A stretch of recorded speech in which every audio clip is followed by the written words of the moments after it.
खबर शामिल करते हैं हैदराबाद से।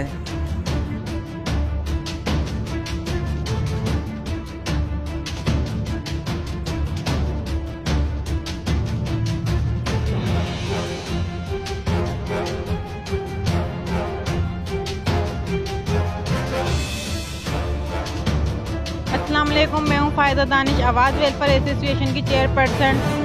सबसे पहले शुक्रिया अदा करती हूँ आवाज वैल्फेयर एसोसी एशन् का, और शुक्रिया अदा करती हूँ डीसी फवाद सोमरो साहब का, जो यहाँ पर आए, विज़िट किया और यहाँ पे लाइन डली गई सेवरेज की। और यहाँ पे ये जो हमारी कॉलोनियाँ पहले पानी भरने से डूब जाती थी, जैसे फातिमा जिन्ना कॉलोनी हुई, आलम टाउन, मीर मल्ला कोट, मुस्तफा कॉलोनी, मेहर अली। अब ये डिस्पोजल कायम होने से इंशाअल्लाह पानी नहीं भरेगा और लोग डूबने से बच जाएंगे। शुक्रिया पाकिस्तान।